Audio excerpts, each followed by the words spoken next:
గురుకులాలపై మాట్లాడే అర్హత బీఆర్ఎస్ నేతలకు లేదన్నారు మంత్రి అడ్లూరి లక్ష్మణ్. 500 కోట్లతో ప్రగతి భవన్ కట్టుకున్న కేసీఆర్ 10 ఏళ్లలో విద్యార్థులకు మౌలిక సదుపాయాలు కల్పించలేదన్నారు. విద్యార్థుల ఇబ్బందులను పట్టించుకోలేదని గుర్తు చేశారు. తాము ఆర్థిక ఇబ్బందులున్నా మెస్ ఛార్జీలు పెంచామన్నారు. ప్రభుత్వం గురుకులాల కోసం సీఎంఆర్ఎఫ్ నుంచి 60 కోట్లు కేటాయించిందన్నారు. ఎస్సీ స్టడీ సర్కిల్ విద్యార్థులు 24 మంది ఐఏఎస్కు క్వాలిఫై అయ్యారని చెప్పారు. 42% బీసీ కోటాకు కేసీఆర్ అనుకూలమో వ్యతిరేకమో ప్రకటించాలన్నారు అడ్లూరి. కోటాపై కోర్టు స్టే ఇస్తే కేటీఆర్ పార్టీ నేతలను ఆత్మీయ ఆలింగనం చేసుకోవడం ఏంటని ప్రశ్నించారు మంత్రి.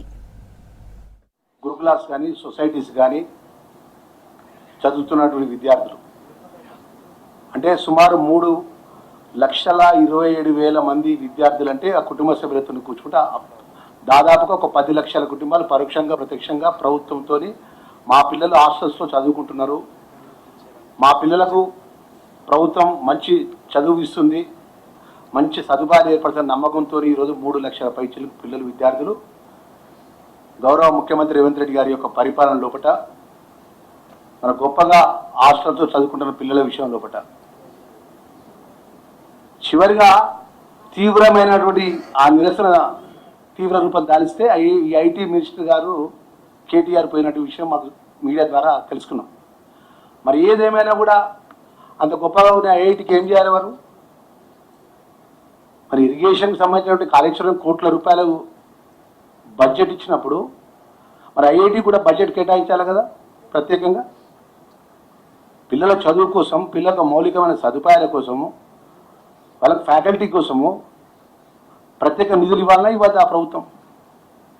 ఏ రోజు పట్టించుకోలే.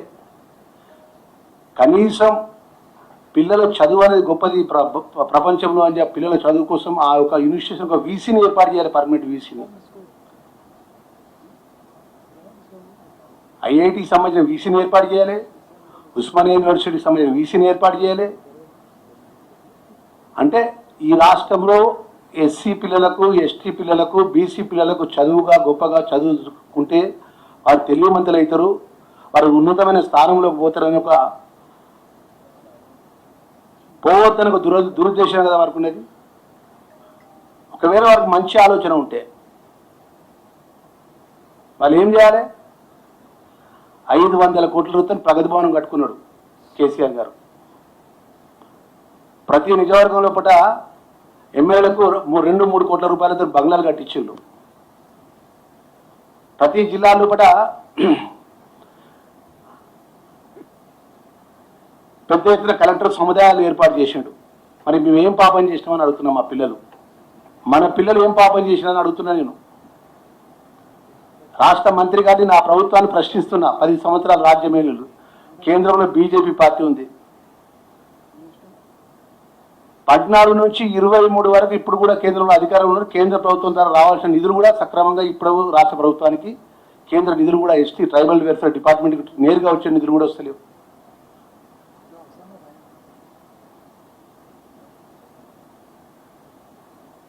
మాట్లాడితే గురుకులాలకు సంబంధించిన విషయం లోపట, పిల్లల భవిష్యత్తు విషయం లోపట నోటికి ఎంత వస్తుందో మాట్లాడేటువంటి ఆలోచన పరంగా ఏదో విధంగా ప్రభుత్వాన్ని బురద జల్లాలి. ముఖ్యమంత్రి